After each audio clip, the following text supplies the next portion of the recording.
आदाब नमस्कार, मैं फैसल और आप देख रहे हैं नेशनल दस्तक। इस वक्त जो है एनडीए लीड कर रहा है 199 सीटों पर, लेकिन उसके पीछे असली वजह क्या है वो आपको बताएंगे।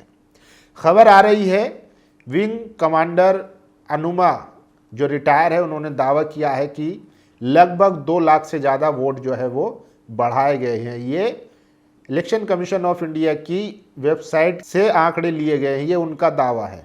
और हमने बताया कि लगभग 50 सीट ऐसी है जहां मात्र 500,000 के वोटों का अंतर है, जहां पर एनडीए और बीजेपी लीड कर रही है। तो एक तो मीडिया का खेल समझना होगा, वहीं दूसरी तरफ चुनाव आयोग की नीयत पर जो सवाल उठ रहे हैं, अब वो क्लियर हो गया है कि चुनाव आयोग ने ना तो अपने पद का ख्याल रखा, ना गरिमा रखी, और मतलब एक खुले तौर पर जो है वो एनडीए समर्थन में जो है वो दिखे।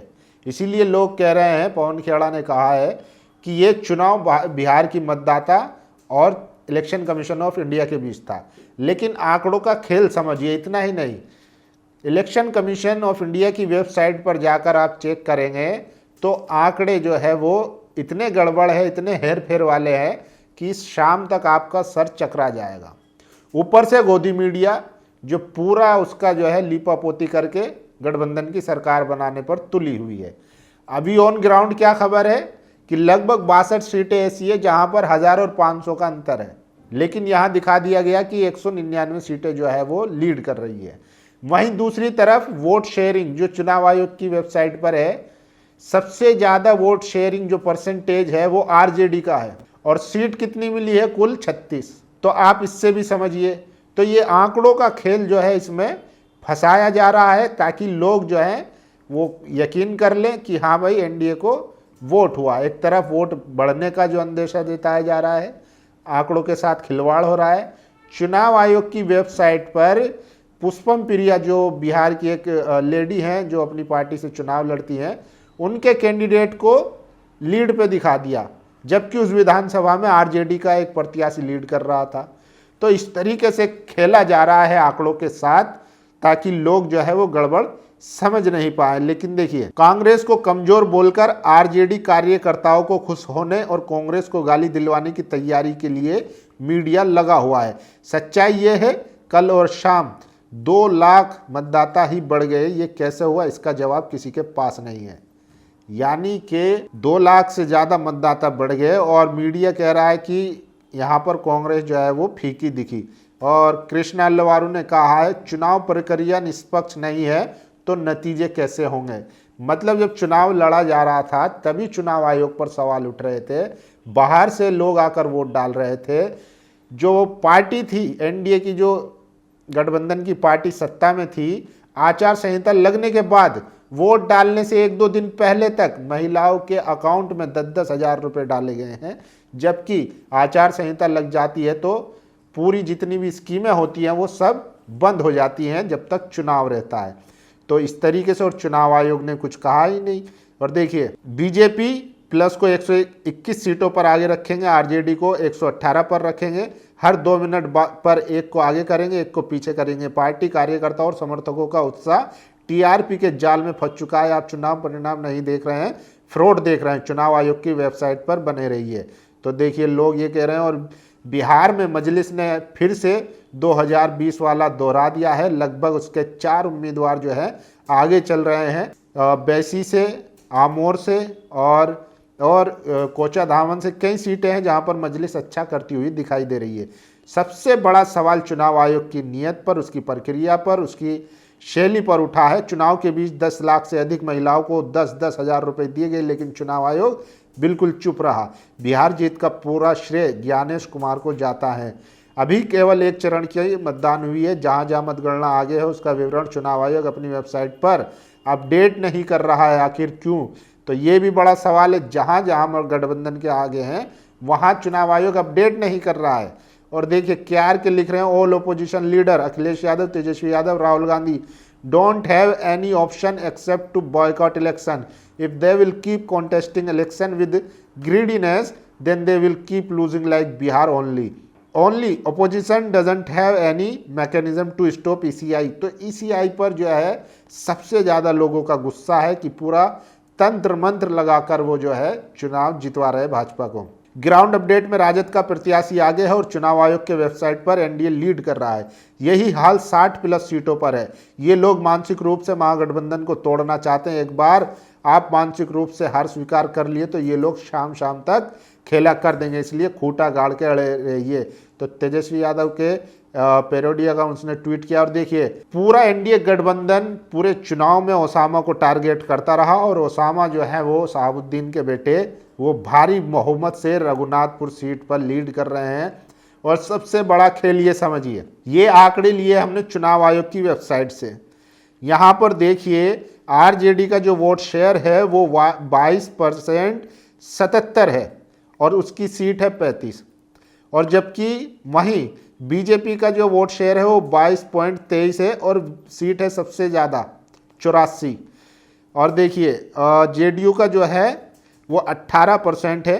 तो वोट शेयर मिल रहा है आरजेडी को ज़्यादा, लेकिन सीट मिल रही है कम। बीजेपी का कम है तो उसको 85 सीटें मिल रही है। तो चुनाव आयोग जो है वो आंकड़ों से कैसे फंसा रहा है ये भी समझने की ज़रूरत है। वोट और सीटों का गजब खेला। वोट सबसे ज़्यादा आरजेडी को और सीटें सबसे कम। Vote share 23.7% RJD, 21.92% BJP, JDU 18.51 और सीट आरजेडी 35, बीजेपी 84, जेडीयू 76। तो ये गजब है कि वोट शेयर कैसे बढ़ रहा है और सीट कैसे घट रही है। ज्ञानेश कुमार, शाबाश, लोकतंत्र की हत्या तुमसे बेहतर और कोई नहीं कर सकता। तो ये आदमी को सबसे ज़्यादा गालियाँ पड़ रही है। एक सवाल मेरे दिमाग में बार बार आता है लेकिन जवाब नहीं मिलता। सवाल ये है कि देश में सरकार से छात्र परेशान, गरीब परेशान, शिक्षक परेशान, मजदूर परेशान, किसान परेशान, नौकरी पैसा परेशान, मिडिल क्लास परेशान, तो फिर इस सरकार को वोट कौन करता है? तो वोट कर रहे हैं ये ज्ञानेश कुमार गुप्ता, ऐसा बिट्टू शर्मा लिख रहे हैं। और देखिए मोकामा में एनडीए प्रत्याशी अनंत सिंह जो है वो लीड कर रहे हैं और जिन पे हत्या का भी आरोप है, जेल चले गए थे और वो अपने प्रचार भी नहीं कर पाए थे, उसके बावजूद भी लीड कर रहे हैं। तो इससे आप अंदाज़ा लगा सकते हैं। और देखिए बिहार के आरजेडी चीफ लालू प्रसाद यादव तेजस्वी यादव के घर पहुँचे हैं, रेजिडेंस पहुँचे हैं और कयास लगाया जा रहा है कि अगर गड़बड़ होती है तो उसकी रणनीति भी बनाई जाएगी। और ऐसी भी खबरें आ रही है कि अगर बीजेपी जेडीयू को हटाकर खुद का सीएम बनाने की कोशिश करती है तो तब बिना शर्त के आरजेडी और नीतीश अपनी सरकार बना सकते हैं। तो ये तो खैर अभी दूर की कौड़ी है, उस पर भी बात करेंगे शाम होते होते अगर ऐसा कुछ खबर आती है। लेकिन सबसे पहले नतीजों पर बात करते हैं। देखिए मीडिया में बहुत दिखाया जाएगा, काउंटिंग स्लो कर दिया जाएगा, मीडिया का दबाव अधिकारियों पर आ जाएगा, धीरे धीरे सिस्टम बिगाड़ दिया जाएगा, महागठबंधन ही आगे आएगा, बाकी देखा जाएगा। संदीप सिंह ने, और देखिए संजय सिंह ने बड़ा बयान दिया है। वो कह रहे हैं चुनाव आयोग ने वोट चोरी करके पहले ही एनडीए का काम कर दिया था। तो चुनाव आयोग पर सबसे ज़्यादा सवाल उठ रहे हैं जो किसी भी लोकतांत्रिक देश के लिए बहुत खतरनाक हैं। आप सोचिए कि चुनाव आयोग जो कमिश्नर होता है उसको चुनने का जो कानून था वो बदला गया। पहले एक ओपोजिशन और एक जो प्रधानमंत्री थे और एक जज होते थे, लेकिन उसको जज को हटाकर सत्ता जो सत्ता में रहेगा, एक प्रधानमंत्री तो रहेंगे ही और एक मिनिस्टर कर दिया था सत्ता का, तो यानी कि और एक अपोजिशन का। तो 2-1 की मेजोरिटी से जाहिर सी बात है जो 2-1 की मेजोरिटी होगी, जिसके पास सत्ता होगी वो ही सरकार चुनेगा। लगातार बात हो रही है कि इस देश में लोकतंत्र कैसे बचेगा, कैसे वोट चोरी बचेगी। धारणा बनना और फिर चुनाव को लूट लेना, यही भाजपा नरेंद्र मोदी और चुनाव ने बनाया है। लोकतंत्र बचाने की चिंता है, जीतू पटवारी ने कहा है। और देखिए केआर के आजकल बहुत फायर दिख रहे हैं। उन्होंने ट्वीट किया है, it's not happening in India only that Modi ji will remain PM till the last breath. North Korea president Kim Jong, Russia president Putin, China president Jinping और तुर्की president Erdogan are also rulers forever. तो कह रहे हैं कि जब तक मोदी जी रहेंगे तब तक वो प्रधानमंत्री रहेंगे, सत्ता में रहेंगे, ऐसा सिस्टम सेट कर दिया गया है। और देखिए मुसलमान और यादवों ने बीजेपी को भर भर कर वोट दिया। तेजस्वी यादव हार रहे हैं। मल्ला ने डिप्टी सीएम का पद ठुकरा दिया। चिराग पासवान का स्ट्राइक रेट आरजेडी से ज़्यादा आ रहा है और कुछ लोग अभी भी इसे चुनाव मान रहे हैं। बिहार में बहार है, ज्ञानेश कुमार है। बिहार में बहार है, ज्ञानेश कुमार है, और ज्ञानेश कुमार कह रहे हैं 200 कर दूं क्या? तो ये भी बड़ा सवाल है। और देखिए झारखंड में बीजेपी को झटका लगा है, वहाँ पर जो है बीजेपी को करारी हार मिलती हुई दिखाई दे रही है। बड़ी खबर झारखंड के घाटशिला सीट पर हो रहे विधानसभा उपचुनाव में झामुमो झारखंड मुक्ति मोर्चा को बढ़त हासिल। चंपई सोरेन के बेटे भाजपा उम्मीदवार बाबूलाल सोरेन अपनी सीट हार सकते हैं। सोमेश चंद्र सोरेन झामुमो 23,898 वोटों से आगे चल रहे हैं। तो ये बड़ी खबर आ रही है।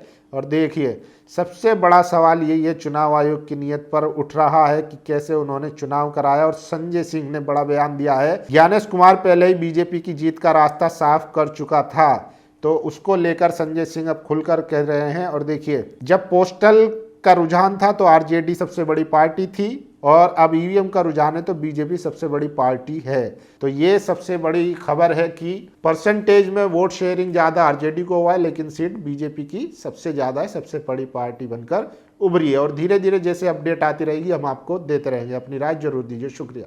नेशनल दस्तक की आपसे गुजारिश है कि अगर इसको बचाना चाहते हैं तो नेशनल दस्तक को सब्सक्राइब करने के लिए रेड कलर के सब्सक्राइब बटन को दबाएं, फिर बेल आइकन की घंटी दबाएं। नेशनल दस्तक को बचाने के लिए बहुत जरूरी है कि हर खबर को शेयर करें, लाइक करें, कमेंट जरूर करें।